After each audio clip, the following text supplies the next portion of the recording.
to Benimaru. He's not as good as the top, but he does have a medium amount of magicules.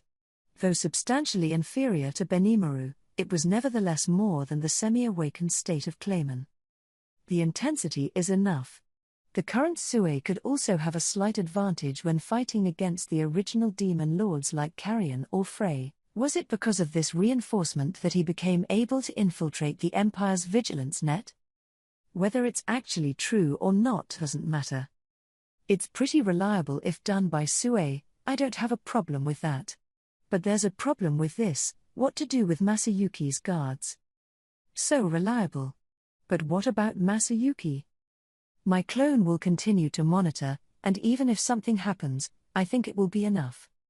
Sue replied confidently. Diablo also chimed in with the offer. In that case, why don't you let Venom mix in with Masayuki's company?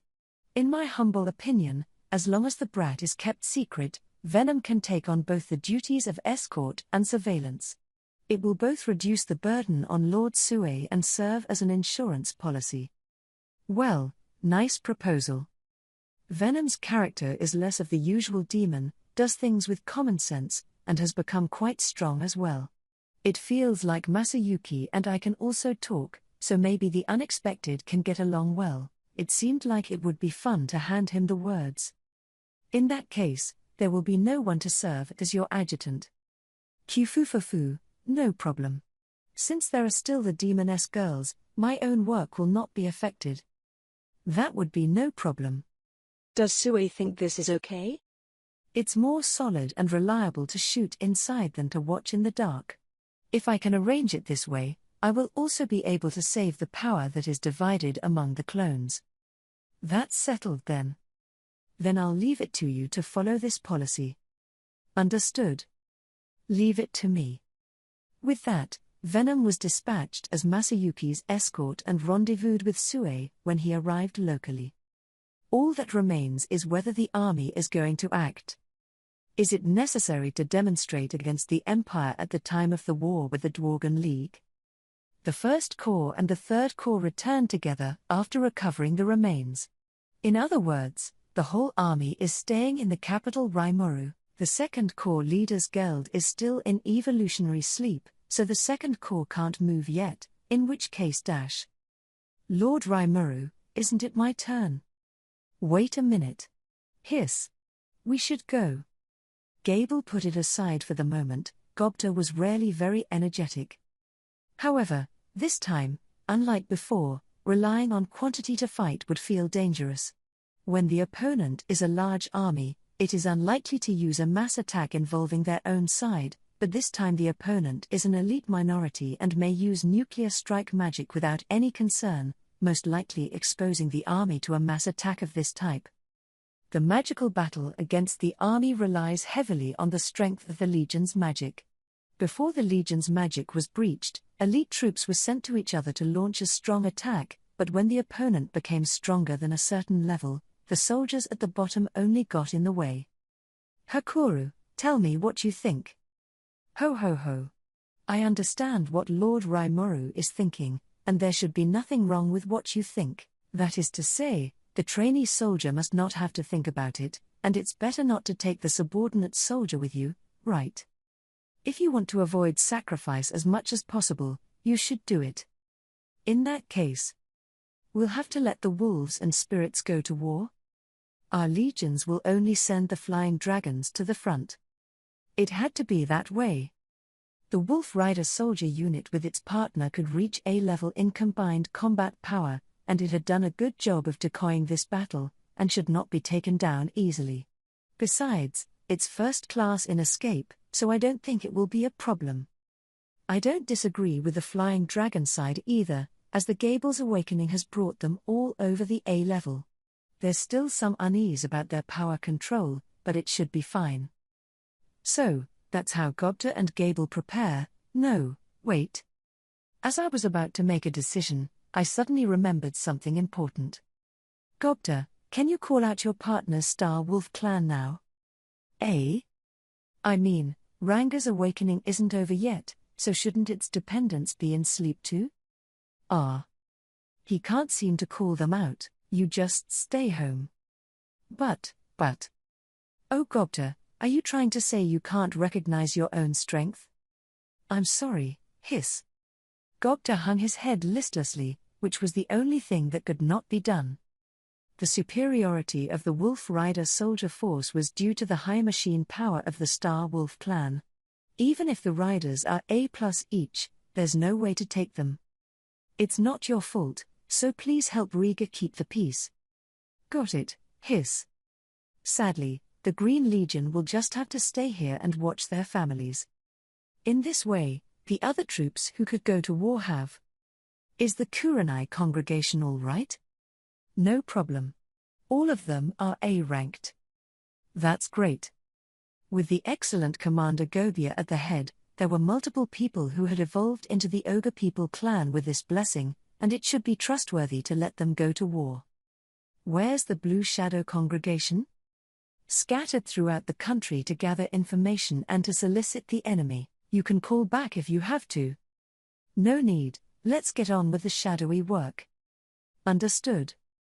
There was no need to call them back hard, gathering intelligence was a very important thing, just get on with the mission. All that's left is the Yomageri. Leave it to me. Be prepared for the opportunity to make a big splash at any time. Well, yeah. There has been no noticeable change in the awakening of the Shion. However, the Yomageri have been greatly improved in their fighting abilities, and even some of them have reached the A level. With the advantage of not being easy to die, there should be no problem to participate in the battle. However, the Yomageri could not be of real value if it did not cooperate with Shion in the battle. Without someone who can direct them, the action will be casual. This time it's better to stay here and watch the family, just like the Green Legion. I see. Let's stay here and watch the house. What's the matter? The Yomageri are more of an escort group than an army, and I'm more comfortable with Shion being with me. I see. Shion simply accepted what I said. With that, the outgoing troops were settled. 100 members of the Flying Dragon and 300 members of the Kurenai. With 400 people, it was an excellent combat group with all of its members above A level. Although it is not numerically superior, its fighting ability is not. But that's not reassuring. Then, Ultima, Carrera, there are tasks for you as well. Yeah. Do as you're told. What mission, my lord? Ultima continues to serve as an intelligence officer for the Gable forces.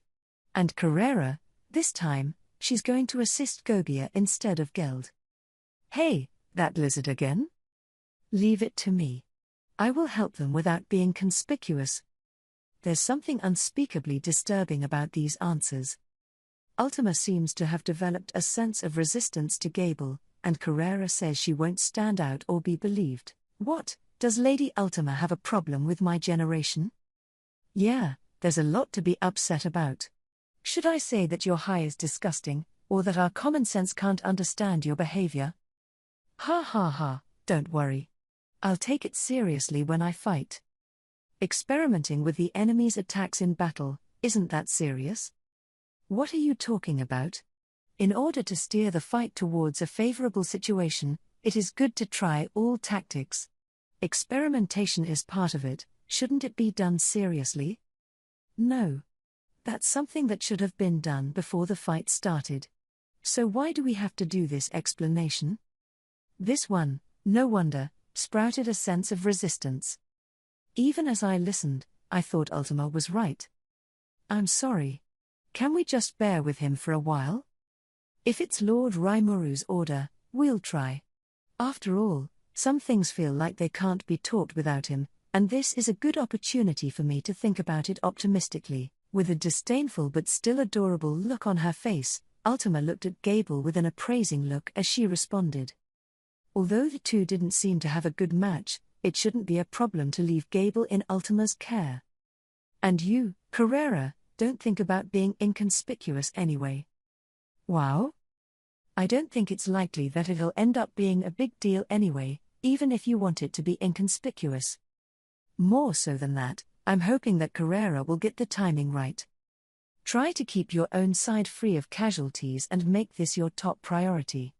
Then there's the matter of being able to stay in peace until the fight starts. It's good it's so simple. Really? To ask nothing more of her is to repeatedly admonish her to absolutely abide by this and hope it works out. Hakuru, can you help look after the Green Legion too? Understood. Take Guerrera's reins and I'll leave you to it. Hakuru smiled bitterly and nodded. This is a temporary relief, so the lineup for the strike was decided. Just as I thought so, Jidora raised his hand to ask for the floor. Lord Rimuru, I'm sorry to intrude, but I have a proposal. What is it? In my humble opinion, can we get the Floor Guardian Colossus statue to participate in this battle? I see. Getting that out of the maze was a bit of a problem, but the damage wouldn't have caused casualties. Even if the ride is performed on it, Jidora should be able to disengage safely. Jidora has the magic of the resurrection bracelet for emergency return. Being able to observe with peace of mind is a huge advantage, no matter what kind of intense battle zone one enters. But exposing the fighting ability of that thing is a problem, right? Vesta, what do you think? Wanting to hear what Vesta had to say, then a fearless smile appeared on Vesta's face. Pushing the glasses up, Vesta opened her mouth. This is arguably the best showcase stage. Although a detailed report was presented to King Garzel, applications have been received from time immemorial saying that they wanted to see it in kind. I also want to collect data on various conditions, and I'm interested in how it will perform on the actual battlefield. Beretta is really a researcher. The size of the power determines the value of the weapon. Even for the purpose of demonstration, it is meaningless to show its power without first using it once. Judging by that thought, the battlefield was indeed a good showcase stage, and presumably Vesta thought the same thing. Indeed, the Floor Guardian Colossus statue is more suited for localized warfare than for weapons of mass destruction. It can both create a sense of intimidation and strike the opponent's weakness. Now that I've allowed the Demoness trio to go out, it would be inconsistent to reject the offer again on moral grounds. Would it cause a technology drain if taken by the enemy? I swear I'll never make such a mistake. Even if this happens, there is no end to the technology if you develop a better performance magic doll next time. However, in order to avoid such a problem, the Guardian statue is equipped with a self-detonating device, so there is no need to worry about the leakage of technology, and so on and so forth. It was like he was saying something beautiful, but there was a word that I couldn't ignore. Self-detonating device? Yes, it is Lord Veldora's proposal to mount it anyway. I thought it was some kind of joke at the time. It's true that Veldora Summer came up with the design in anticipation of this state of affairs. No, absolutely not. I'm guessing it was Veldora who made such a silly proposal. The only people who can think of something like a self-exploding device are Ramirez or Veldora who read the manga. I wish they didn't keep clinging to such meaningless things. But it's true, it's still better to have a self-detonating device than not. I know, it doesn't matter if it's broken or in the hands of the enemy, just don't push yourself. So? Yes, permission to strike. There may be no chance of Jidora you making an appearance, but be prepared to enter the game if circumstances change. I see. After all, I don't want to take a hard line on my past colleagues either. If a new type of weapon emerges that even I don't know about, it will be time for the Floor Guardian Colossus to appear. In that case, it can be handed over to him with confidence. Jidora, who has no roots under his feet, may betray once it appears that we are about to be defeated. It was possible that the reason he wanted to come outside the labyrinth now was to be able to move easily in case our side might lose the battle. These are my thoughts, but it's a little unintelligent to pursue this issue now. Let's be optimistic here that Jidora has no second thoughts, that is, just a landslide victory in the war against the Empire. So Jidora joined the battle, and the men who were to go out were thus determined. It was dusk by the time the meeting ended.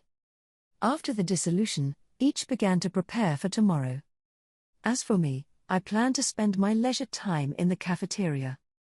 Tomorrow's schedule is to start the morning with a morale boost for the attacking members, followed by a teleportation to send them all away. The meeting with Yuki began at noon. Since it was Laplace who did the transmission, there was plenty of time. It doesn't take any special preparation to go back that day. Of course, with no intention of preparing any meet and greet gift for Yuki, one can welcome tomorrow with a light heart. Is it really okay to be so laid back? It's okay. How about you? Is it really good not to spend time with Momoji and Albies? Benimaru and I came to the cafeteria together, but for obviously still newlyweds, is it not good to spend at home leisurely? Benimaru grinned at my words. Today, the two of them went to learn how to cook with Shuna. They seem to have made a mutual no-running pact, so I got kicked out. Hey, there's no such thing as a newlywed couple like that. Isn't that a bad idea? It's just that I can't get involved in other people's family matters. Yeah, that's right. I responded with an exaggerated nod. Diablo happily delivered the food. The pose was like a real butler. Well, I've thought about whether it's really good to let the primordial demon do such a thing, but since he's happy, I have no reason to stop him, and I'm almost used to it by now. Thank you very much. No. It's my job. Is that right? Never mind, if he can accept that personally, then that's fine. Rimuru-sama, please use this side too. Saying so, Shion poured wine into her glass. Of course, this wine isn't made by the Shion and can be safely drunk, it's just that the atmosphere is a little breathtaking right now. Today's dish is just the common fried pork chops, which can be easily eaten casually without serving. However, Diablo and Shion stood behind me, instead it was mentally exhausting. Why don't we sit down and eat together? Thank you for this gentle advice. No. I'm so full, don't worry about me. After all, Shion has already eaten in the kitchen. Diablo. You guys. It's a fight at the seams. It felt a little silly to worry about them again, and the two of us, Benimaru and I, just ignored them and started enjoying our food. So you're going to trust Yuki? It's hard to believe from the bottom of my heart, but I guess I'll just have to believe. And, I want to believe him, too. Then I'll follow Rimuru-sama's idea and set up a plan on the premise of trusting Yuki on the battlefield. What if it's betrayed? It might be bad, but there's always a way. Yeah, I'm going to trouble you. Just what I want. Benimaru's smile is so reliable. Since it is in war, one can only trust the allies. If even this is in doubt, then there is no way to be sure of success in any kind of combat operation. If betrayed, one suffers a great loss and is arguably faced with a difficult choice. However, I chose to trust Yuki. Now that the decision has been made to do so, there is no point in continuing to fret. I've always cared. Do you have to eat?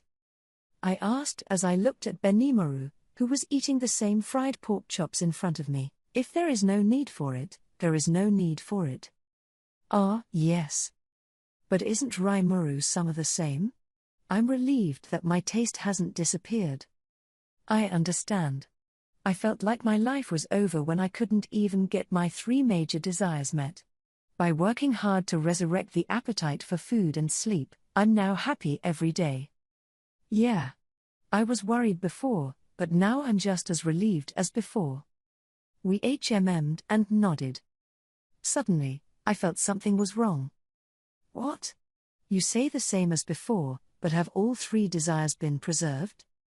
Yes. Very fortunately, all were preserved. Sleep too? Sleep is not necessary, but it is possible to get into a state of sleep by just meditating, and also to recover from fatigue. What's this? I've obviously mastered sleep through effort, and this person can do it directly. And it's even better than my results? No, what I care more about than that is sexuality too? I asked Benimaru in a small whisper, then Benimaru nodded slightly in affirmation, somewhat shyly. What the hell, aren't you unable to evolve because you can't have children? That's right. Mummaji and Albies are also both pregnant. That's a congratulation. No, in that case the sex drive should be gone. I also think it will disappear, but even if I can't have children now, I still have my sex drive. That way it won't break the two's hearts. It's so enviable. It's a perfect evolution to have a function that I don't even have. Damn, why can't I? That's great. Well, why are you taking my food? Shut up. You traitor. My jealousy flared up and I snatched Benimaru's fried pork chops. It's all I've got left to eat this one for fun, and I'll take that for granted. All in all, we had a great and lively evening. It's daily as always. However, this daily routine came to an abrupt end. No, it's not good. Something terrible has happened, we have to get back. Laplace shouted like this and ran into the canteen. Right behind him were others. Something's wrong, Lord Rimuru. We have just received a communication in the name of King Darzel. Veilgrind appeared in front of the Hybrid Legion formation, and they're requesting emergency support. Vesta exclaimed with bloodshot eyes. The shocking content of this made me jerk to my feet. Call the members scheduled to attack at once. Understood. Hearing my order, Benimaru immediately acted. This should bring people together quickly. Laplace, you wait a moment before you go back, and we'll come with you. But.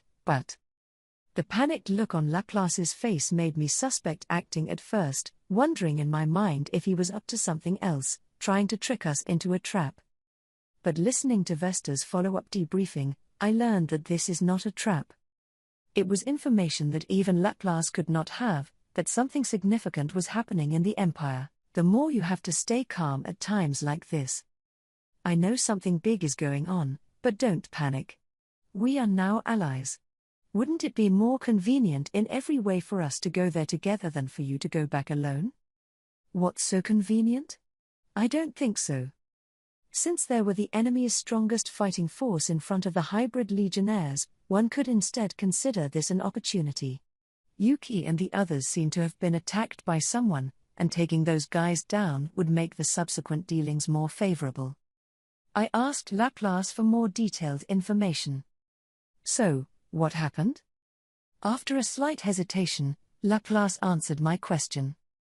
I've been contacted by Tyr and told that the chairman and Lady Kigali have asked us to return, and it seems Kondo has attacked us. Lieutenant Kondo.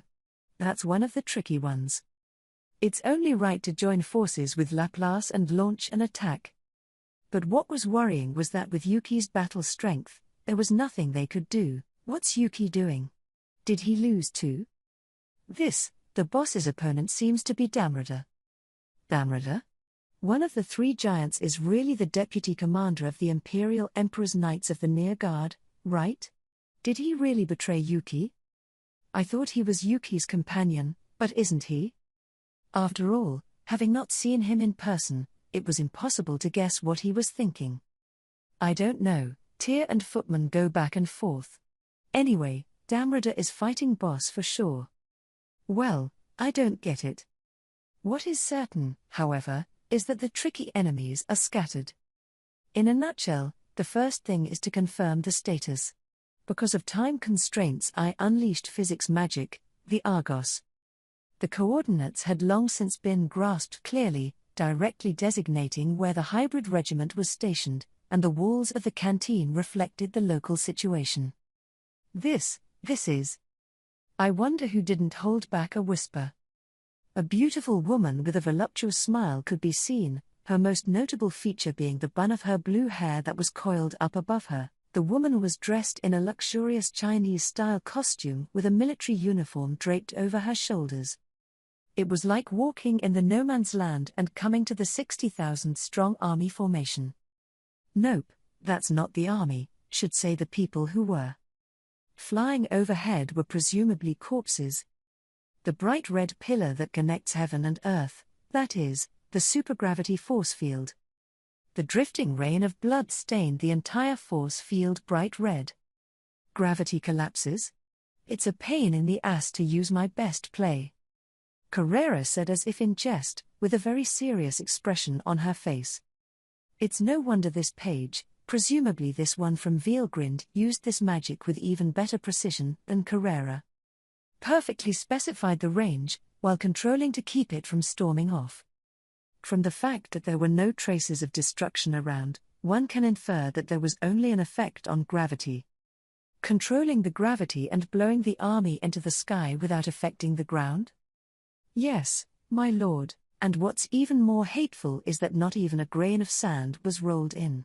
Only the humans identified as enemies were blown up into the sky. Can such a thing really be done? No, it should be doable. After all, the results were on display, and it was no use doubting them. Want to fight that? Kufufufufu, what a sister of Lord Veldora. Funny, I want to fight her seriously for once. Diablo was pretty tough, but to be honest it felt like an unbeatable opponent. No. Challenge with all your might, and there is a chance of winning. It was reassuring to hear, but using your full battle strength was difficult, and there were definitely going to be sacrifices, so you could still hope to avoid the fight if you could.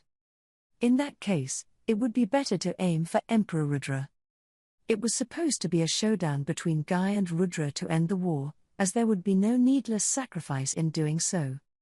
But I don't understand. Why not finish this magic? Maybe it's because they don't like destroying the natural environment like we do? Shouldn't be that reason. Look, the bodies that have been drained of blood are piled up. Testarossa points to a corner of the image. There were indeed a lot of bodies piled up there. I split the image, zoomed in on the part she was referring to, and then saw a male in military uniform and a female who had met. That's Yuki's secretary, Kagali, right? That's the man who created our house and the president of the moderate clown troupe. Damn it. Although I don't want to believe it, it actually happened. It was clear to our family when Footman and Tyr delivered the readings, and it seems that Kondo has manipulated Kagali-sama. Manipulated? Right. And to top it all off, neither Tyr nor Footman were able to resist Lord Kagali. The fact that there has been no more chanting since just now is probably due to a prohibition order. What a worst-case scenario. Spiritual domination, I think taking away someone else's free will is the lowest of acts. Compared to this, the status quo is terrible. So, to what extent has Miss Kagali's domination affected her? Are you okay? Laplace couldn't see his expression with the mask on, but seemed to be in genuine discomfort. If Laplace, like Tyr and Footman, couldn't resist Kagali's orders, then that was a big problem. Our family is fine. Although the same was all created by Lord Kagali, only our family can disobey Lord Kagali's orders. The problem now is that most of the companions Yuki has gathered have been carved with spells. Of course, it's only the subordinates we're worried about, and since everyone else is in this state, there's no point in thinking about anything else now. Indeed, Yuki's army was no longer viable, and even if someone survived, there was no way to escape that magic. There seemed to be people among them who had not been affected by magic, but had also lost the will to fight after witnessing a tragedy like that. Without a spell, you've lost the battle. It's good news that Laplace won't be affected because the situation is so bad. Even if you're the only one who's okay, you're okay. Don't worry, our family is finished. Laplace said, finally keeping a flat tone. The words were flat and sounded like they didn't feel anything, but I didn't think so. There was great remorse for the manipulation of his companions, and there was no doubt that it was from his heart. I didn't say anything and patted Laplace on the shoulder. Laplace looked at me in surprise. I said to Laplace, as naturally as possible, in a cheerful tone, "Isn't it too early to give up? It's not like Miss Kagali is dead. If she was manipulated by that bastard Kondo, then beating down the culprit would have restored it. Isn't Yuki still fighting too, so hurry up and help them fight back." It was better to comfort him a little than to confront him negatively. In short, it is possible to despair afterwards. What can be done now? It's more important to consider this. What a strange person to say the same thing as boss. It's human beings who persecute and exile us, and it's human beings who come to our rescue. It's a match made in heaven. Laplace whispered thus. The expression under the mask seemed to be smiling bitterly. But don't look at me like this, I'm actually a magical creature. But then again, even though I'm now a slime, it turns out I'm really a human too. Isn't it a bit inappropriate to spout off the words here? Is it okay to ask you a question? Ask what? What is it that you want to do? That kind of thing? Nothing I've done since the beginning has changed. Since being reincarnated into this world, I have had only one ambition. Live happily ever after with everyone. To this end, they built cities and nations and established diplomatic relations with other countries. After that, it's all about getting along with people who share the same interests and hobbies, while emphasizing diversity. Wouldn't you like to have the world in your pocket? Hey, what's that? It's too much trouble, huh? Conquer the world, and everything will be as you wish. So that would definitely get boring. Only when there are different kinds of thoughts can there be a wider range of possibilities, and all kinds of unexpected and powerful works can be born. I argued my point desperately, and Laplace listened with some bewilderment. Then a little panicked, shaking his hand and shouting blah blah blah. It's strange, isn't it? What is the work saying? We're talking about what happens after we conquer the world, right? What an unintelligent guy. So you say, everything is according to your own mind, and you say you want to control the mind of everyone else? Or is it mental domination like it was for Miss Kagali? No, that one doesn't really want it. Thought, speech, expression. I think the freedom of these three acts is to be guaranteed. That is the respect for basic human rights that inspires diversity and is the driving force for cultural development, huh? That will only increase the number of people who are good at what they say, and the problems that can be solved will become unsolvable. How can you run a country like this? There's some truth to that.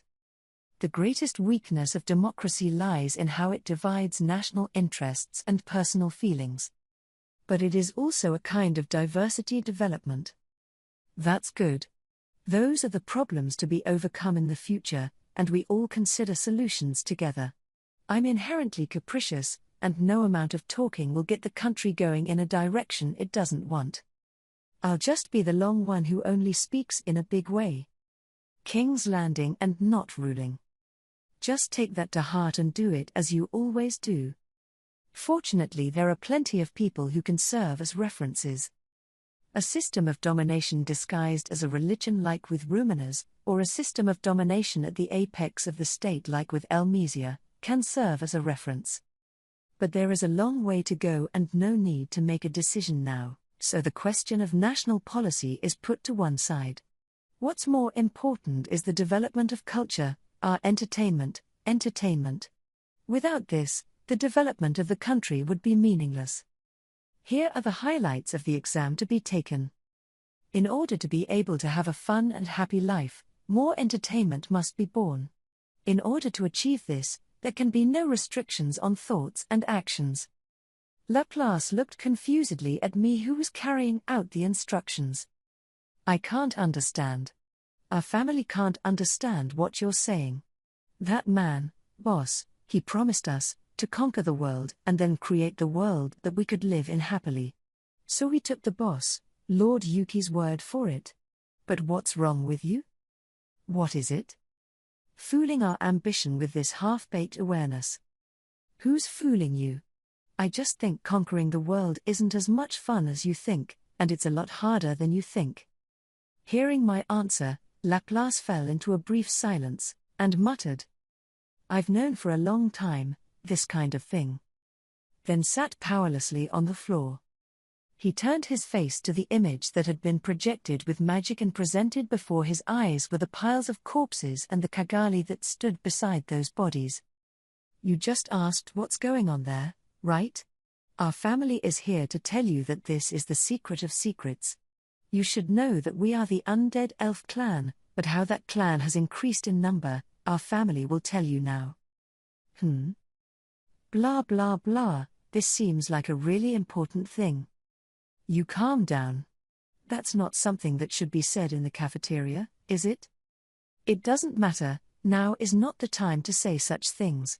Listen, we were all created by the hand of Lady Kagali, and that's what the Spell King is really good at, gathering the grievances left over from the corpses to create the forbidden spell of the powerful demons, the forbidden spell, monster death and abyss. It's a canteen, but it's also a private room for subordinates. There were no ordinary people around, but Laplace was really dry and decisive. I can't believe I'm telling the most secret things in such a place. The only ones who remained were the group of Benimaru, Sue, Diablo, Shion, Hakuru and Demoness Trio who had come over according to my instructions, and Vesta who had watched the image together after finishing the debriefing. I don't know when Gable returned even after giving the order to everyone. The content is important and thankfully it's okay for people here to hear it. That's a really, really nostalgic spell. Do you know about this? Diablo. Diablo was passionate about magic and came in handy at times like these, and he was a big help if he knew. This flesh, which Lord Raimuru has given me, is also the product of the monster death product. At that time, my flesh was no longer soul, but it was just right for receiving flesh. The original purpose of this spell was to unify the power of tens of thousands of corpses and take it for himself. It's true that inhumane evil spells can be described as taboo spells. But I can't say anything about the one who took my soul, so let's not talk about it. To take power for oneself means to be able to board the will of a particular being into the flesh. It depends, but there's nothing wrong with that view. Diablo is right. Footman, Tyr, and Clayman are all surviving kinsmen of Lord Kazarim.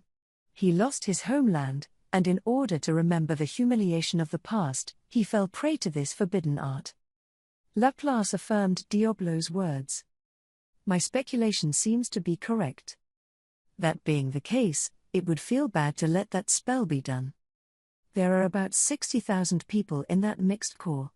With that much material, we should be able to create about 10 undead elves that can rival Clayman. Oi oi. And the trouble is, there are a lot of soulful guys in that legion.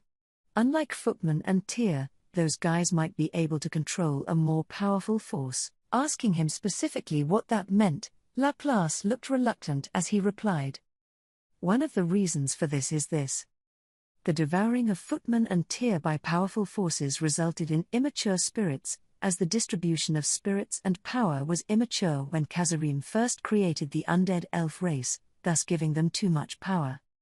Clayman is an example of success after lessons learned. It would be wrong to say that Footman and Tyr are cases of failure. It's just that mental immaturity that causes IQ growth to be slow, but the power is strong. In fact, the pre-evolution Clayman was no match for Footman. It can also be seen that, in terms of fighting ability alone, it can be argued that the success story of Clayman is surpassed. In other words, if one intended to use 60,000 corpses to create the power-specialized undead elf, it would probably be condensed into 6 or 7 of them. Those guys sacrificed millions of troops for the birth of the awakened one. It's only 60,000 corpses, and it's estimated that it won't even bother to put it into practice directly. We were all just kids back then. Tyr is even more childish than she is now, not to mention Footman, and the only mature ones are Clayman, who has also taken his own life for his stupid mobbing, but our family doesn't think it's your fault either. In the end, the weak are the strongest in this world, and it's only natural to try out an untrustworthy opponent, so what's the point of sacrificing others in order to expand your own power? That's what our family really means. Clearly there was no need to say it, Laplace said it stiffly. It makes no sense to provoke us here, it's a bad move. Even then the reason Laplace has to say so is that. Don't underestimate people. I will never forgive you for instigating the destruction of the village of the Great Ogre clan because of you. But now that Lord Raimuru has decided to join forces, there will be no opposition from us. Benimaru is right, The remorse of everyone in the village tears at the mere thought of it. However, even if we do it now, it won't relieve this feeling. I can only let go of this remorse if I achieve the world that Lord Raimuru hopes for, that would make everyone laugh and live. Humph, you think you can cut off the root of the scourge by turning everyone's hatred against you. How naive. Our anger is not so easily erased. It's not just a matter of torturing you to get rid of our anger. Well, that's right. Like you said, the weak and strong are everything. It was because of the immaturity of this old man and others at that time. Don't you also look like you're crying because of your immaturity? Well, then you should understand our feelings. Benimaru, Shion, Sue, and Hakuru. Bury your hatred of Laplace in your heart and face that hatred squarely while determined to fight together. They certainly couldn't forgive Laplace and others for what they had done, but they were also determined to defeat that abomination. I thought to myself at the time I accepted Geld, what a measure of strength they are. Look, I don't forgive you, and I don't believe you completely, but we're allies now, and we should put aside our troubles and get on the same page. It's our family, please. Please, our family wants to save the boss and the chairman, help us. Laplace bowed his head deeply. This man, who is usually so transcendent, has gone out of his way to be sincere. If even that was acting, I wouldn't be able to trust anyone else. Only now, I want to believe this guy. Faced with Laplace's request, Benimaru and the others nodded in agreement. This act of determination is kinda handsome and makes you see God. Okay. Then, let's follow the original plan, all 6 of us sneak in and save Yuki. Yeah. Even if it's so that he can apologize properly afterwards, he has to get that bastard out. Benimaru is very much on the go. It was Yuki, after all, and it felt like he'd take down Damrada, and then be calm as usual. The question is, what to do about Veilgrind. Just as I was about to give my instructions, Shion burst into a startling speech. That Kondo guy is shady, right? If he can manipulate Kigali, maybe Clayman was being manipulated too. The crowd could not help but fall into silence. What did you say? Laplace muttered, and Benimaru petrified in surprise. Kufufafu. The first secretary really has a way with funny things. Diablo wanted to laugh it off, but seemed to recall all the previous situations and noticed that none of the elements could negate Shion's statement. It's possible. Hakuru said the same thing. No, it's only natural to think so. According to Laplace, Yuki seems to have ordered Clayman to make peace. Regardless of the pig-headed upheaval first, Clayman's storming away after that would get him nowhere. Answer. Yes. The situation was redefined based on newly arrived intelligence. A part of Clayman's actions can be seen to be incomprehensible, which would be reasonable if it interfered with Kondo's will. The conclusion can be drawn that it is the Empire that gains the most. Well, it does. So that's what?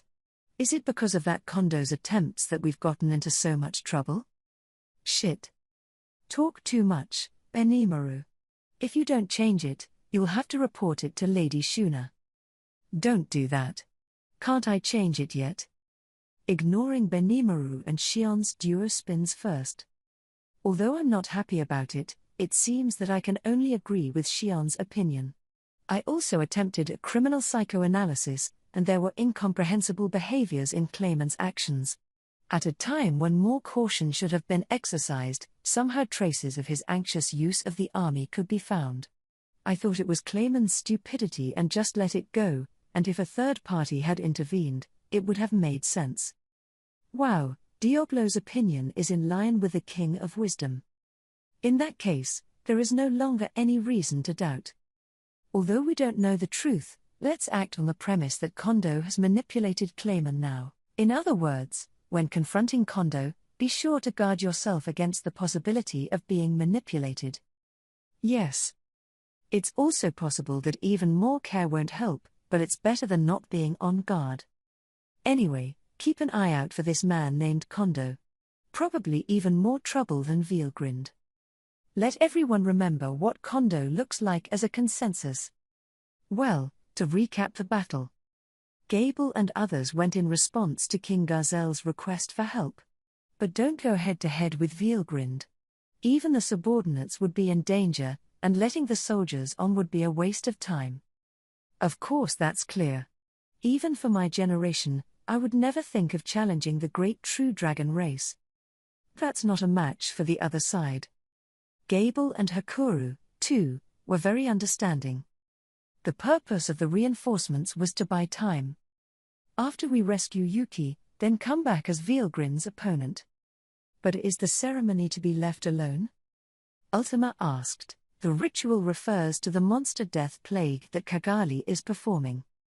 That's a relief. That spell takes a certain amount of time to unleash, and the birth of one takes at least 2 hours. If the energy is to be concentrated, it's estimated to take more time. Diablo helped tell her. It hasn't been an hour since the ceremony began. If we rendezvous with Yuki, defeat Emperor Rudra, and then rush back. Well, that's not right. It would be just as Diablo said, but Lord Kigali can do secret magic. The secret art? Is that so, and that's why Vielgrind the Grand Marshal has stepped in to assist? Diablo seemed to understand, but we were still at a loss, except that we didn't have time to listen to him in detail. That is, how much time is left? Kufa-fu-fa-fu. Worst case scenario, we can have a few undead elves in 2 hours. 2 hours? With this amount of time alone, could Emperor Rudra be defeated? No, there's no need to worry, just do it. I looked at Laplace. You're the strongest, right? At least he's stronger than Clayman, and it looks like he's stronger than those 2 power-specialized types. Well, sort of, after all, our house is special. In that case, let's ignore the spell that Kigali is performing. Hey, is this okay? Gable marveled. Think about it, Gable. Laplace is also quite strong, but not against an untouchable opponent. As for the other 2, you guys can win now, too, right? That's my judgment. Although Laplace hides strength, it can't fool my eyes. In other words, I can sense that he has not awakened to the ultimate skill. Gable will be hard to win, but Sue should be able to hit a tie. In other words, if an undead elf is born to rival Laplace, it will be tricky, but if it can't match Laplace, there's always a way. It would be troublesome to let those undead elves grow up, so they couldn't be left unattended. But, to judge, not a threat that must be stopped immediately. It's good to have Vielgrind assisting with the spell. If possible, hinder her as much as possible so that she can't concentrate on the spell. If it can't be done, then leave it at that and leave Vielgrind alone. Rather, we don't have to actively step on the tiger's tail. Listening to what I said, Gable nodded after exchanging a glance with Hakuru, and seemed to agree. Then, just in case. If she points the finger at you or King Gazel, let Ultima and Carrera deal with it. They are also in the strongest class among my men, so they can buy some time even against a strong opponent like Vielgrind. No matter how Kigali's rituals turned out to be, they could be ignored, but the army was about to suffer a devastating blow once Vielgrind was out in force. The only point to be absolutely avoided, I gave the relentless order. Thank you for relying on us. Even to Veldora's sister, we will show no mercy. Yeah, we'll see if we can win. I'm updating my undefeated record, so let me have some fun. Ultima and Carrera responded reliably, and the defeat to Zijin was a bit of an unheard of thing. Just when I thought the course could be decided on that. One moment, please. I'm sure it's not enough for Ultima and Carrera to take on Lord Vielgrind. I know it's rude of me to ask to lead the way again, but allow me to volunteer to take on Lord Vielgrind together. This is Testarosa's proposal.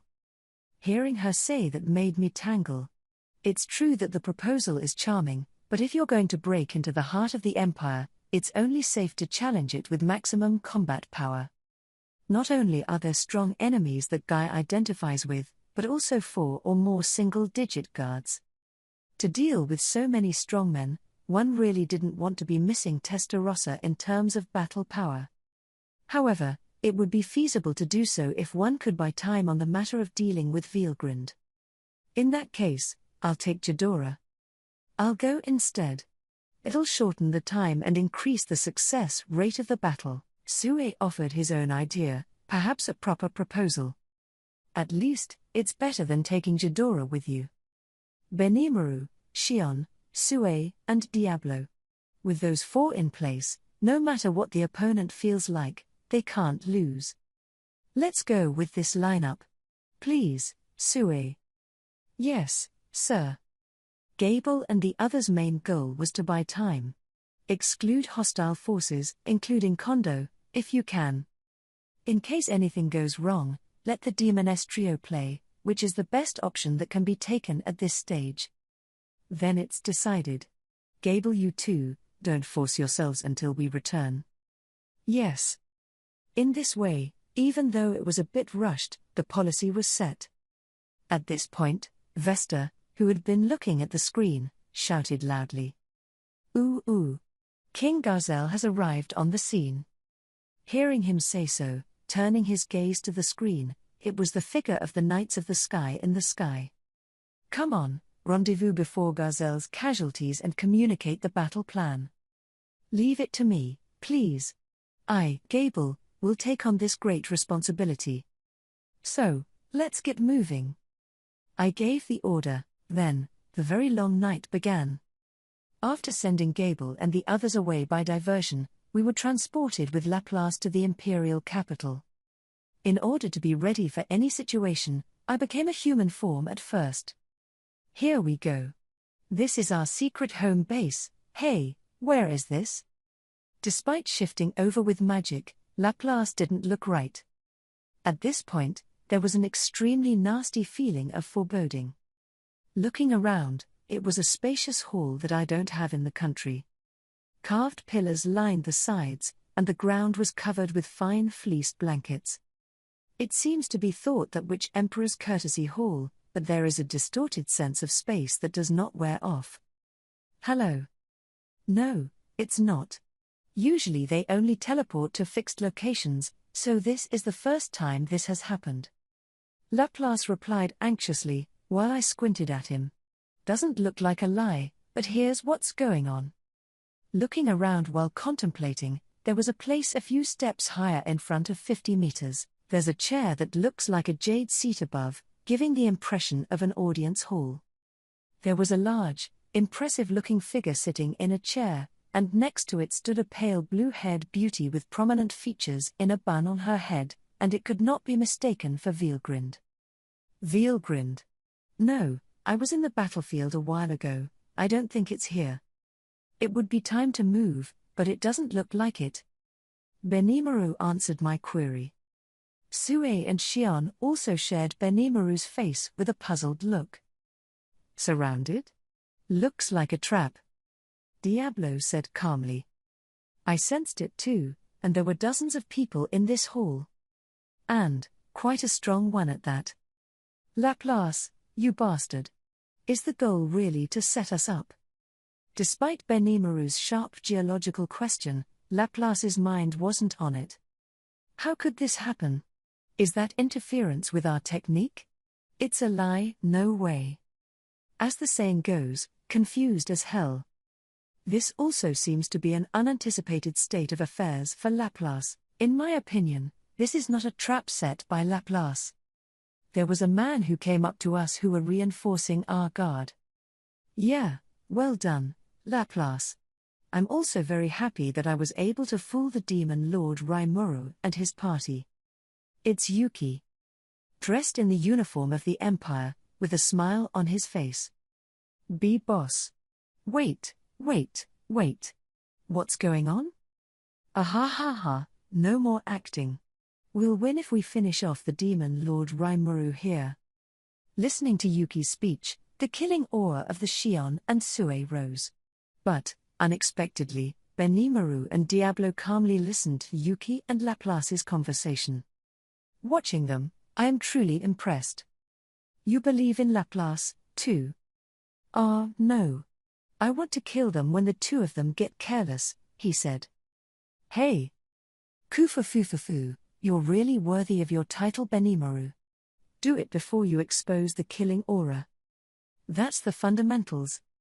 Idiots, where are you mafiosos from? No such fundamentals exists in our country. I'm so impressed, I convinced them both to wait and see. By the way, I would also like to talk to Shion and Sue, who were letting their killing aura out. This will, Yuki and Laplace's arguments go into white-hot water. Laplace is desperately trying to prove his innocence to us. Trust us. This time it's true, we didn't do anything bad. The more Laplace tried desperately, the more suspicious Yuki's methods became. I feel a little pathetic for Laplace, let's put an end to this farce. Tapped Laplace twice on the shoulder, said. Calm down. That guy can be called Yuki, but he's not Yuki either. Hey? I'm sorry, but I guess Kondo was in control. He could have been defeated and then manipulated by Damrada, or there could have been a sneak attack during a two-man showdown. Anyway, it's troublesome that the enemy has guys who can dominate hearts and minds. If they didn't believe in each other from the bottom of their hearts, they would have immediately turned into a fratricidal situation. Ah, that's what's going on. It's not a good idea to cheat someone else, but it's a good idea to get cheated yourself. Laplace's character is also really canny. Knowing that I believed him, I got my spirits up. However, the situation has not improved either. We are still surrounded and in crisis. I didn't think it would be so easy to find out. I want to make you more suspicious and kill each other. Yuki too, even when manipulated, has a bad personality. That's his nature, and this is the time to show my tolerance as an adult for ignoring him. Your Majesty, I regret my defeat in battle. Boring show, but forget it. Before the battle began, I also wanted to say something. After Yuki had finished reporting to the figure sitting on the stage, he stood up and started walking around. Yuki honestly stepped aside to make way. From this, it can be judged that Yuki is subservient to Emperor Rudra. Although the possibility of acting cannot be completely ruled out, it seems better not to have optimistic thoughts. Veilgrind followed him like a virtuous wife of Rudra. Other than the fact that she was a beauty and appeared to be just an ordinary person, it was clear that this was hidden information. And I can see. Veilgrind opened a thin layer of barriers and surrounded itself and the man walking ahead. By the action of the barrier boundary, all aura is cut off. An amazing sense of power. I don't think the Veilgrind in front of me is fake. I agree. It's amazing to have reached this level. The Nimaru echoed my words. However, there are those who react differently. Yeah? As it is often pulled by Lord Veldora to train, the feeling is the same in my opinion. Of course, you can't win. Shion, still training with Veldora? After all, by training, they mean actual combat in a maze. It's all a fight to the death, and the results are not to be underestimated. However, there's no point in winning if you can't. There is neither arrogance nor defiance. It's really a great frontier. But as Shion said, there isn't much of a difference compared to Lord Veldora. Diablo's views are similar to those of Shion. Not sure if it's a low opinion of Veilgrind or a high opinion of Veldora. I can't judge at once.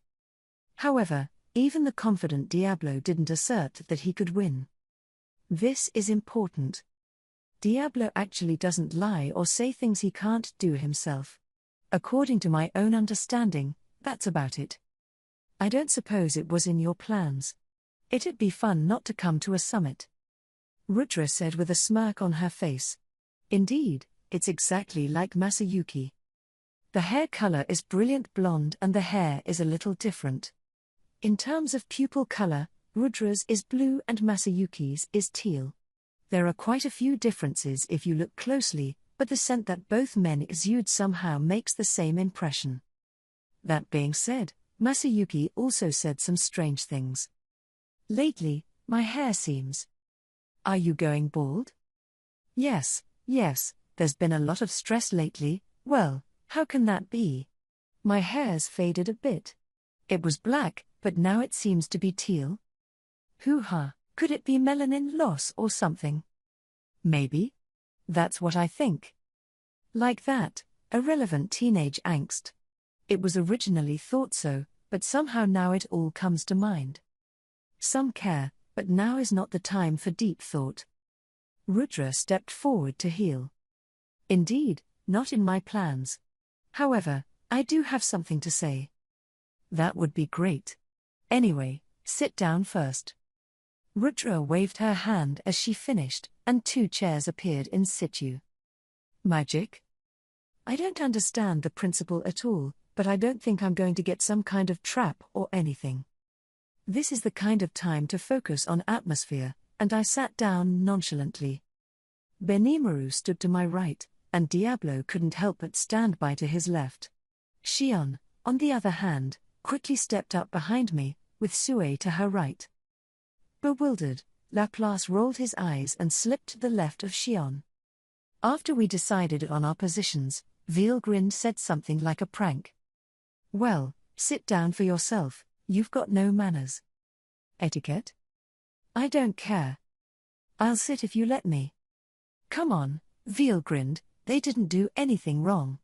Since this person was also in the position of a demon lord, it was the same position as the one who ruled the country. I believe in the existence of reciprocity. It seems to be true that the Emperor is speaking from the heart and has great measure. If you think it's okay, then I'm fine with it. Vielgrind seemed to simply agree. As if it really doesn't matter, then stop threatening us. Rudra was seated squarely in the chair opposite. Vielgrind naturally waited on his right. A step behind, standing side by side, were 4 knights armed with mythical rank. It seems that these 4 people are the 4 horsemen that Bonnie was talking about. Finally, the man in the clear monochrome black uniform stood to Rudra's left. He doesn't look Japanese, this man should be Damrata. Yuki, on the other hand, stood witty next to Damrata, very clear about his position. Then, simply, treat Yuki as an enemy. That said, all of the high-ranking people of the Empire were present except Kondo. Although our side also brought in senior subordinates, it was still overwhelmingly disadvantageous in terms of numbers. On the Imperial side, the Order of the Imperial Emperor's Near Guard has dozens of sequential superiors, and the top single digit has 5 in it. Add to that Vielgrind, honestly I'm doubting it can be 1. By the way, Yuki is also in. It is not too much to say that it is an unprecedented crisis. Presumably from Rudra's words, it wasn't Laplace's fault for becoming this state, but rather it was set up in the first place. Is it so disturbing to let the other party's schemes succeed? In order not to let the other person read my mind, I put on a fearless attitude and said, "You're the one who's been killed this time, aren't you?" While considering that our actions might be guessed at, I didn't expect it to turn out that way. That's a lie. The original purpose was to attack with a few elites, always thinking that the domination was in our hands. Ha ha ha, no need to be humble, it's unexpected for me too.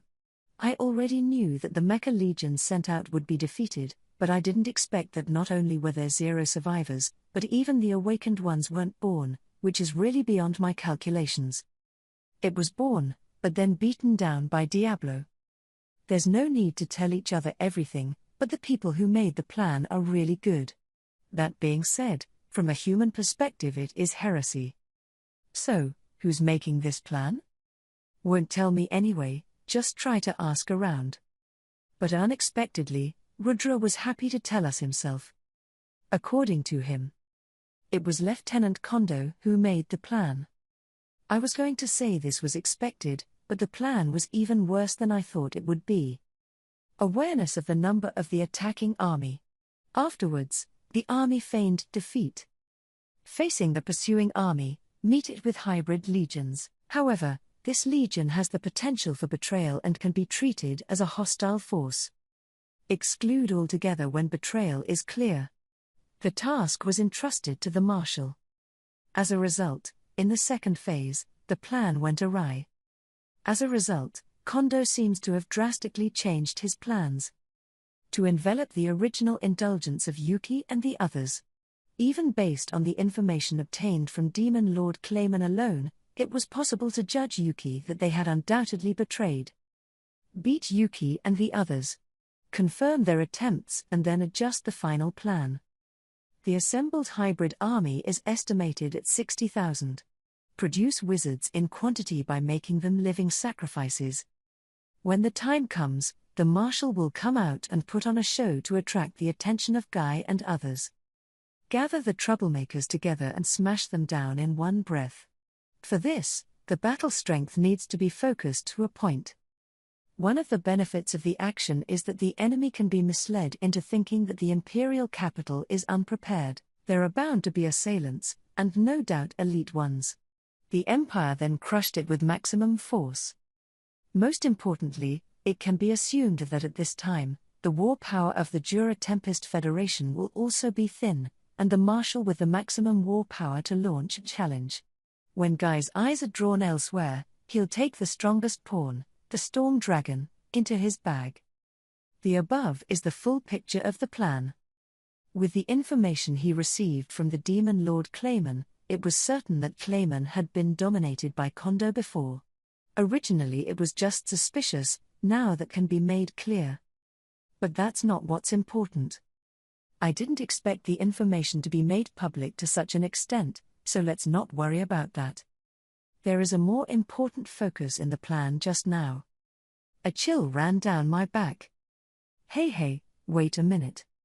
There are several marshals in the plan. Veilgrind is on more than one scene at the same time. Right.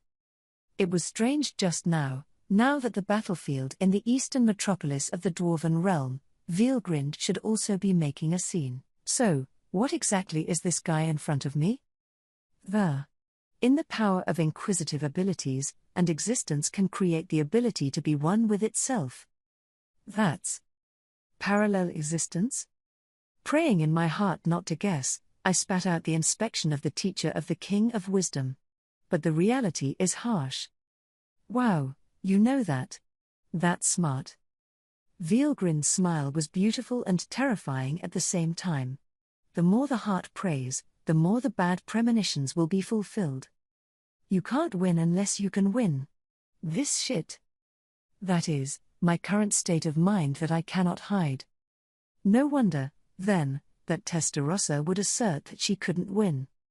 I was able to keep my composure because, according to my judgment, by calling out Veldora, the disadvantage could be turned back into an evenly matched situation. But now I understand that I am no longer allowed to say such things. According to the King of Wisdom, parallel existence seems a terrible power. Thinking about it alone, it didn't look much different from the split body that Sue was good at. The Sue could manipulate multiple split bodies at the same time, and it was impossible to tell which one was the main body. No matter how many split bodies were defeated, as long as the main body was okay, there was no problem. As long as magic doesn't use light, it's foul to create split bodies infinitely. After all, there was no difference in the physical abilities of the main body and the split body, which was equivalent to the simultaneous existence of several Sues. But, reveal it here. The manipulation of this split body requires skill.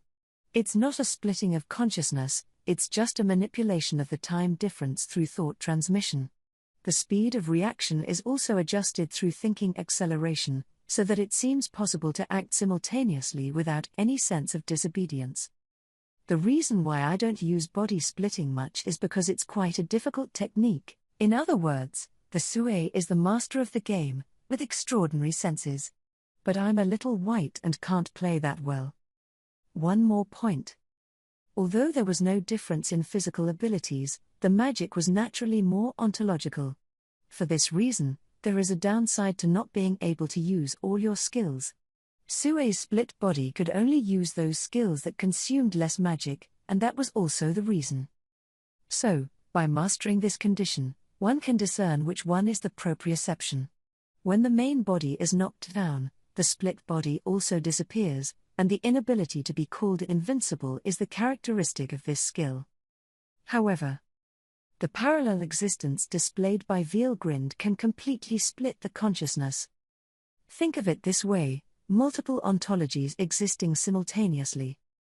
That is to say, what is in front of us now is the other body, and even if it is defeated, as long as there is still an other body left, that other body can become the main body, and there is no need for split magic.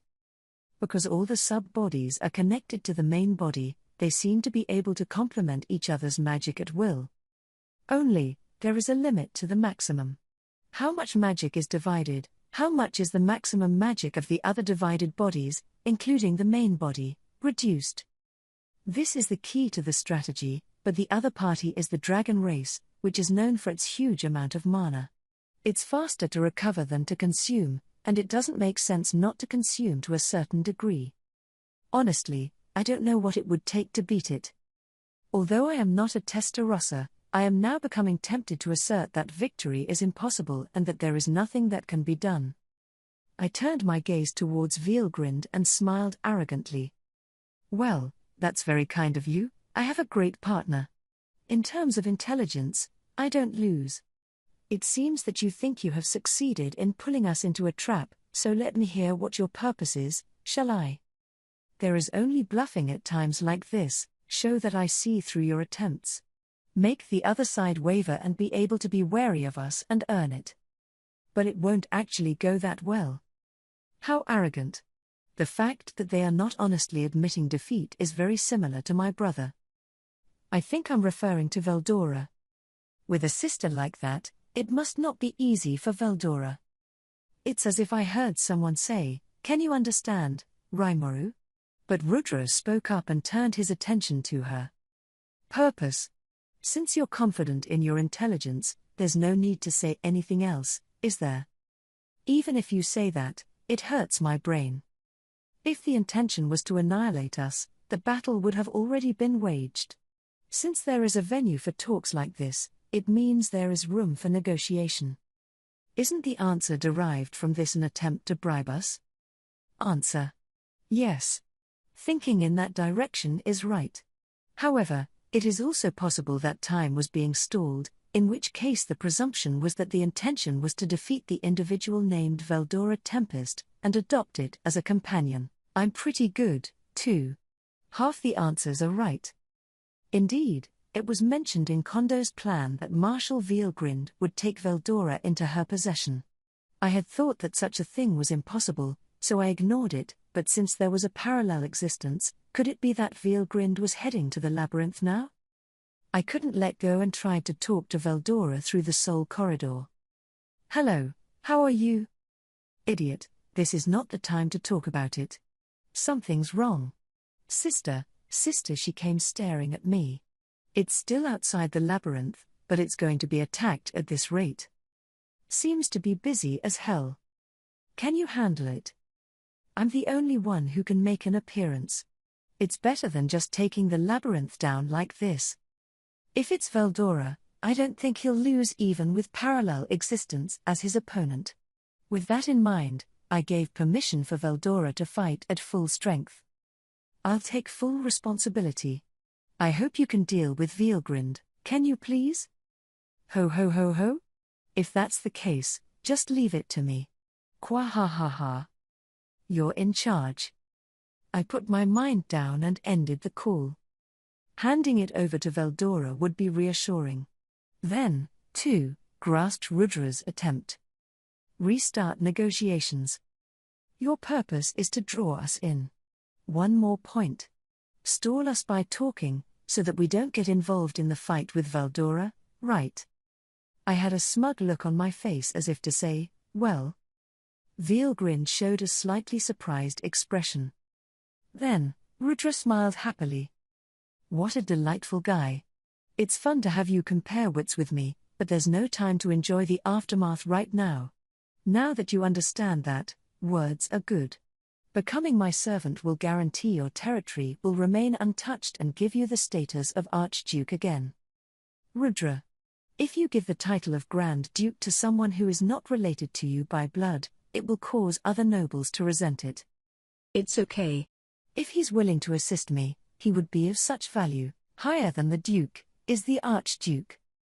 Generally speaking, blood relatives within a generation of the emperor do not know if they can become grand princes.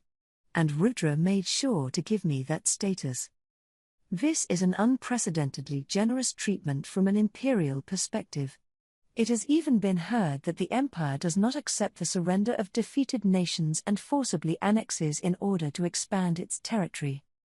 The long years of empire that expanded its territory through wars of aggression prepared me for supremacy.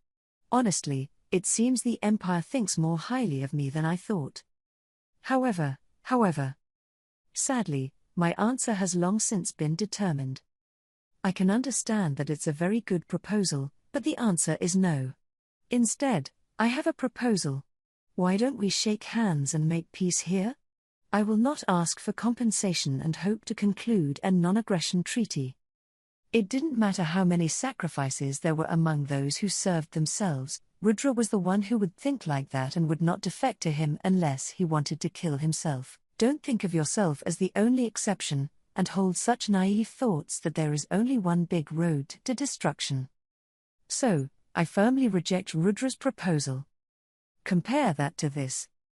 It's a rare opportunity to make this side's claim first. From my personal point of view, after all, there were no casualties, and no intention of making the other person apologize. If we can be assured that we will not be interfered with again, then this invasion can be left alone. Odds are some people will have an opinion, but if it can end perfectly without further bloodshed, that's the best way to go. I know I'm naive and understand that treaties are unreliable. Since the other party is not trustworthy, they will break the contract someday. But the important thing is to buy time. If reconciled here, each would have time to get to know the other. As long as there is time for further mutual understanding, there is hope for avoiding war in the future. If the war continues in this way, there will be only one step to take. In that case, think about taking a gamble on that one possibility. However, Rudra's reply was a sneer. Surely, you're not the type to dominate. I don't understand my compassion, but I'm joking. How arrogant. Rudra has already made the biggest concessions and doesn't appreciate them. Clearly, having lost millions of troops, they still have the tone of overwhelming high rollers. They really didn't think about defeat in their heart of hearts. The loss of a soldier due to his own orders was no loss to him. Because of this, Rudra made me feel terrible. I believes that humans are creatures that can understand each other. Ultimately, they will unite into a single will to create a better world. To that end, world unity by overwhelming force is indispensable. Rudra's words sound similar to the ideals I portray. However, there is a huge gap between the two that cannot be filled. It made one anxious to lecture him. The evidence lies in coming to the exact opposite conclusion from me when it is clear that the starting point is the same. I was expecting more of an idealist, but not so. Rudra argued that only his own dictatorship was absolute justice, with a dictatorial mindset that would not allow anyone to think. Sure enough, he and I were incompatible. There's so much disagreement on the proposition that it's no longer possible to find compromise points through conversation. Man is a creature of free will. There is no eternal justice in the world, and everyone thinks differently, right? Not wanting to agree with that will only sow the seeds of strife. Stupid. Only the remaining thoughts are supreme and righteous. You must know that even if you cater to the whims of fools, you will not reach the ideal world. No matter who it is, there will be times to make mistakes. I don't deny it. Even I would listen to the input of my ministers. What's more, it's impossible to want to respond to all the voices of the gullible people. If you do something like that, you'll bring turmoil to the world. Gobbledygook, indeed, perhaps, as he said. The quarrel didn't feel like it could bother him either. As much as I hate to admit it, Rudra has been a dominant for far longer than I have. Well, there's no point in arguing here. What is expected is your loyalty. Rimuru the Demon Lord, give up Guy and be our companion. Once again, persuasion. It looks like he's going to have a showdown with Guy. If I defected to Rudra at this point, the scales would indeed tip. It is safe to say that it is because of this that he keeps us alive. That being said, my answer is the same as just now. Now that the negotiations have broken down, fighting is inevitable. As if reading my thoughts, a cold smile emerged on Vielgrin's face and she crossed her index finger gracefully. Gently, twice. Then, an image emerged from the sky. The same principle as my Argos. In the image, the current battlefield is reflected. What's on the screen is pouring out in front of Vielgrind, Testarossa, Ultima, and Carrera were the three, surprisingly light. The trio, also known as the highest fighting force in our country, lost to just one person. That's a lie.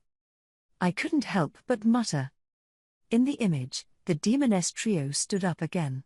They don't seem to have lost the will to fight, but in the face of an irreversible power gap, they are forced into a bitter battle. I had to realize that they didn't last long. Even the primordial ones you were counting on are in such a state before me. Think carefully about it. You're smart enough to understand that I'm being lenient. Needless to say, it's a threat. If Vielgrind had that intention, his companions, other than the demoness trio, would not be safe. It was not known whose intention this was, but Rudra they gave the biggest concession. After all, Babel and the others, too, couldn't spare a hand to help the demoness trio.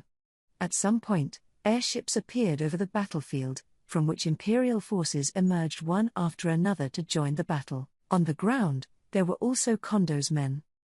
In addition to Kagali, who was performing the ritual, originally Yuki's companions were also fighting the Dwarven army. Tyr. And footmen too. Along with Laplace's shouts, I sensed that those tricky masked Magians were among the enemy forces.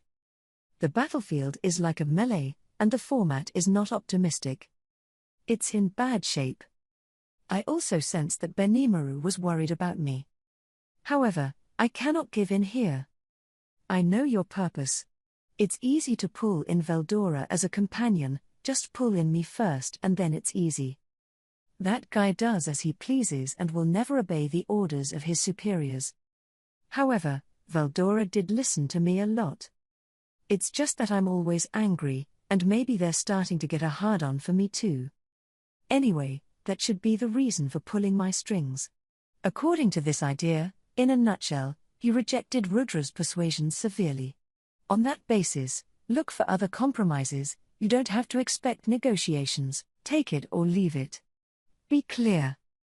Suddenly the option is thrown. A refusal would have plunged you straight into a fight with a low success rate. But if one agrees, one must throw oneself into the battle against one's heart.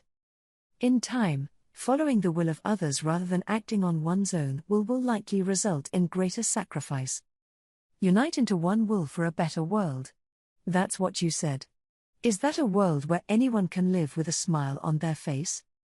What? Even if there is no war, no hunger, but if free will is taken away, doesn't the meaning of living cease? What you are trying to do is an act that deprives humanity of possibilities. Have you thought about this properly? You mean the possibility? This kind of stuff isn't needed. Acknowledging the freedom of mankind, it is likely to go straight to the path of destruction. This act not only detracted from my thoughts, it also went against Guy's expectations. In that case, isn't it only natural to need a manager in order to keep the world from derailing from the right path? To a certain extent I can understand, and do not deny, but is that a world with laughter? What I want to do, in the grand scheme of things, is also to try to manage humanity. But to a certain extent, to be entrusted to the will of man.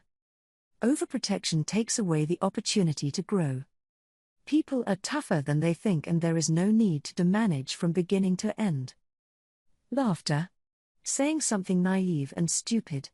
No matter how much sacrifice is made, there is nothing that can be done for lasting peace. There's no need to ask permission one by one in order to guide people who can't understand this. It takes some patience for the great happiness of the future. It's not that he doesn't understand, but that he's not compatible with me. Rudra was going to do something that did not focus on the individual. That, no matter how you think about it, will go against my righteousness. Indeed, obedience is impossible. You want to do something that I think will only spread more misfortune, and I will never agree with it. It's stupid to refuse my offer of help. Stupid is stupid. I mean, why did you become king? Because it looks amazing? Or do you want to enjoy the luxury? Saying something stupid, of course, it's for the people. Don't lie to me. I also consider myself a demon lord for everyone, and wish more people could live with a smile on their faces. Of course, sacrifice is inevitable, but I'm taking pains to reduce it.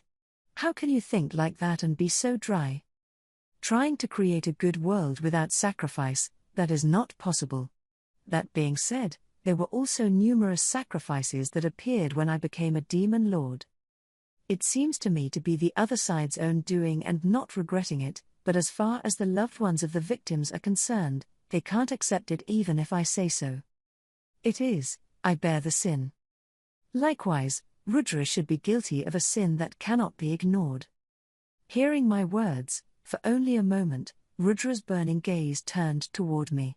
However, it seemed to regain its composure immediately, looking at me and muttering to himself, young and naive, Rudra? Don't worry, Veal grinned. It's been a long time since I've been so excited. I didn't succeed in convincing him, but it's a shame to eliminate him. It's a bad habit, Rudra. Standing there with Yuki too, I just can't understand your collecting addiction. Don't talk to us like we're toys. I want to complain, but forget it. Now that the negotiations have broken down, it's time to get ready to fight. I made a wink and the entire company went into pro forma. It was also well in preparation while I was talking to Rudra. Defeat Rudra here. Having made up my mind so much, I was about to ask. However, it's a shame we didn't succeed in convincing Demon Lord Raimuru. And the boy, unexpectedly strong.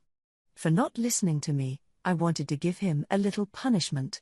But if you want to maintain the parallel existence, you will not be able to feel the power, so let's give it our all. Ho? Can't be convinced? Don't even listen, but it's also like his character. I couldn't help but turn my attention to Veelgrind. Don't worry about Veldora. I didn't expect the invincible storm dragon to lose, but the opponent was also a monster beyond imagination. Now that nothing is incredible no matter what happens, I suddenly start to worry. What, are you worried about the kid? Then I hope you promise Rudra. In that case, I won't have to hurt my cute little brother. Veelgrind, again, floated the image into the air. The screen shows a battle with a wounded Veldora, transformed into a dragon pose. One thing I've been meaning to ask is, how did you tame that boy? I'm asking you, how did you get Veldora to submit to you? No, he didn't obey me. I'm friends with Veldora. That's all. Yeah, I don't think so. It's a shame. Seemingly genuinely sorry, Veelgrind sighed. In that case, I'll show no mercy. That boy, the only thing he has above me is the amount of mana. After saying that, Veelgrind disappeared. I was taken aback and shaken. I have come to understand that the purpose of Rudra and the others is to stall for time in order to defeat Veldora and tame him. After knowing this, we still accompany them because we are also buying time. Veelgrind's parallel existence, while close to invincible, has a drawback. That is, the depletion of the amount of magicules. By eliminating parallel existence one by one, you can consume the split mana. Magicules don't recover right away and in general can weaken an opponent. Splitting out the amount of mana is too little to use a big move. It is for this reason that it is considered beneficial for Veldora. But judging from the image, facing a Veelgrind's parallel existence, Veldora didn't quite beat it either. Not only that, but through the soul corridor, one can also feel the anxiety of Veldora. The image floating in the air, as Testarossa their rival Veelgrind also disappeared, the demoness trio also fought so hard for time that it ended up being for naught. I feel that this is not good. The power of Veilgrind exceeded my expectations. Seeing through our thoughts and using them as if to mock us. Do you care? Then, after this battle is over, another chance will be given. Realize how stupid you are, and your heart will change. Rudra's voice seemed to be far away. I'm not willing, but I can't do anything about it now. Veilgrind had disappeared and perhaps it was time to take down Rudra, but for some reason there was a bad feeling about it. So, I decided to witness the Battle of Veldora to the end. In the second screen left by Veilgrind, the Crimson Dragon roars. The battle of the century between the dragon races, which intensified. Epilogue. Anger. The scene in front of us is only adequately described by the monster Armageddon. No, I'm not kidding. Because it can only be described that way. In battle are two dragons, although not the same shape, both are very large. The scorched dragon Veilgrind looks handsome and beautiful. She's more agile than Veldora and has a better contoured line for flying through the air. What kind of battle will it be between the two? Although it was late at night, the sky was unusually bright. The great forest of Jura was burning with roaring flames, and the curtain of night reflected the flames as if dyed with layers of red. The capital city Raimuru has been hidden in the labyrinth so that it has not suffered any damage, and if it remains on the ground, it will probably be wiped out. The destruction of the gate connecting the labyrinth to the outside world was proof enough of that. The upper levels of the labyrinth may have also been devastated. The fight between Veldora and Veilgrind is in stasis. For Veilgrind lifts the parallel of existence.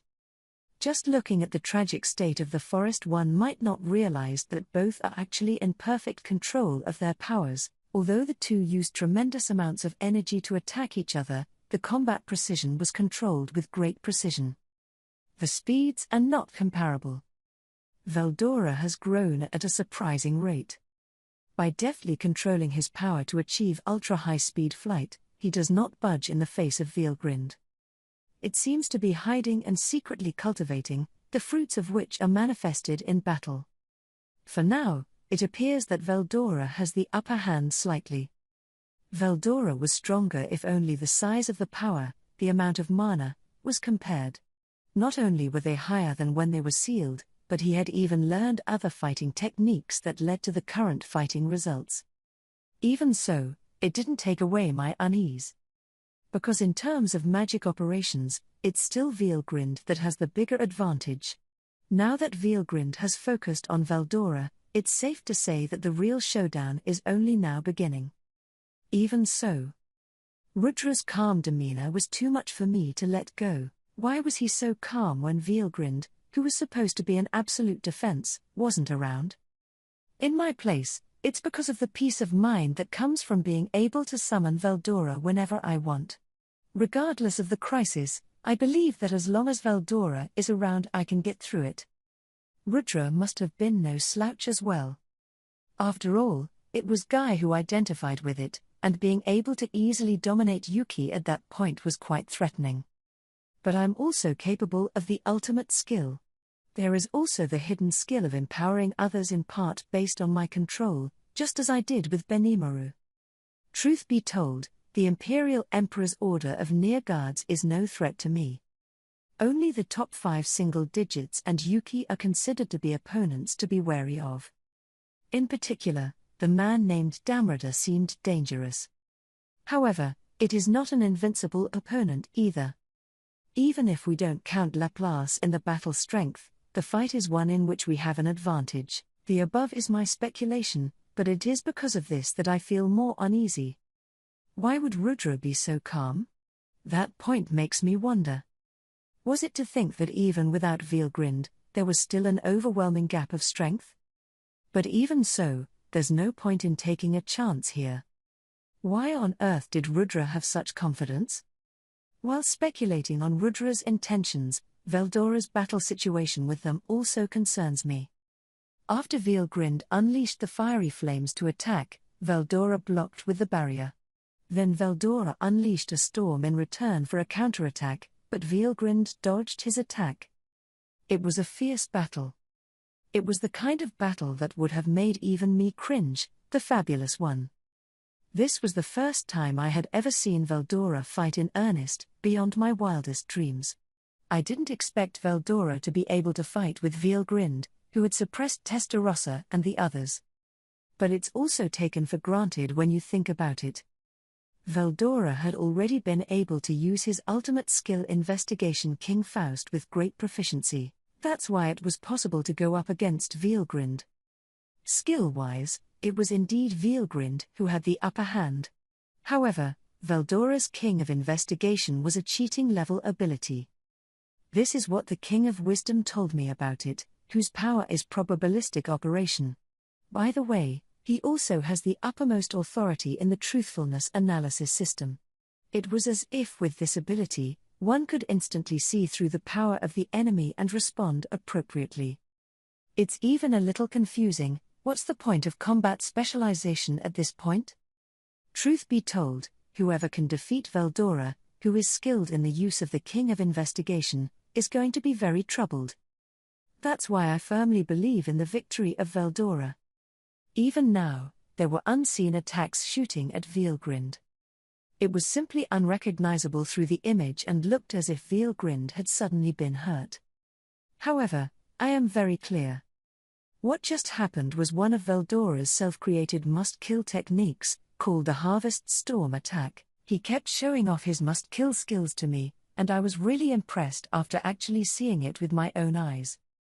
At first glance it looks like all sorts of fluctuations are being put out in meaningless haphazardness. Then the overlap occurs at the specified coordinates, and it is at this point that the effect is finally realized. The discovery was a step too late. After all, it's already hit, and dodging and defense are out of the question. Oops, he seems to have developed a brilliant move.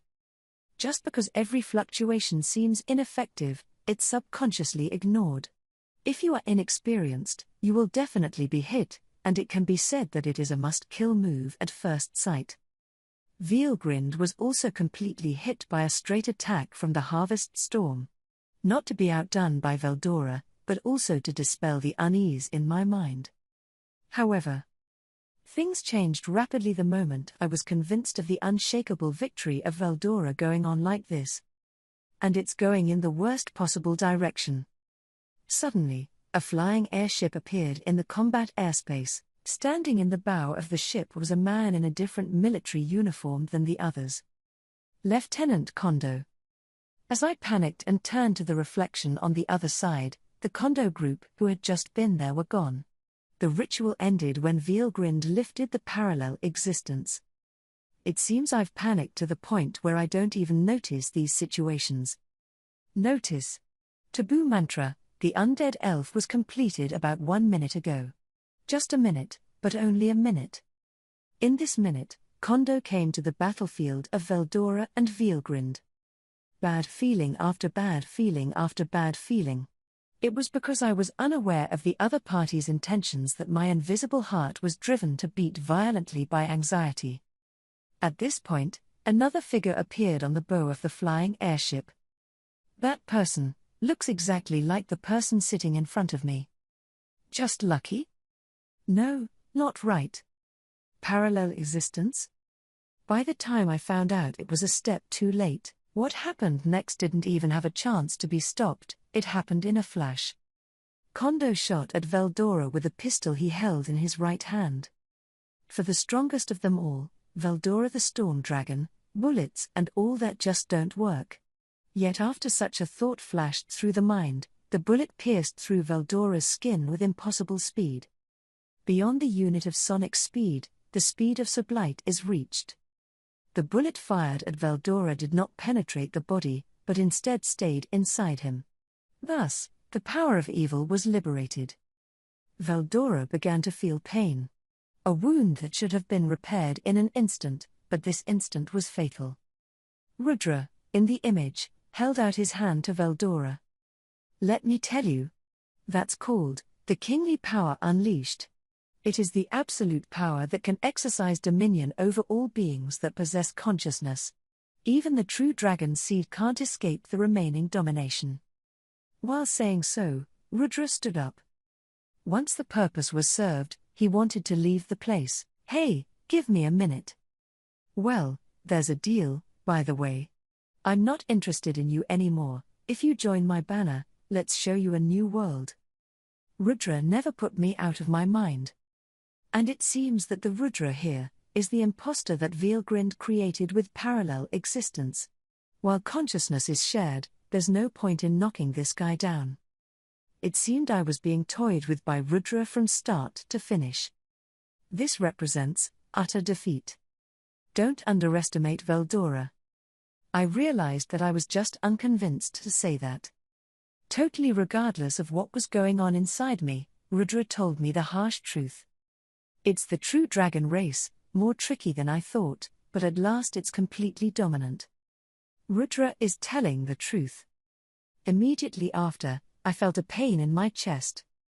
Intense pain that cannot be cured even if the pain is not effective.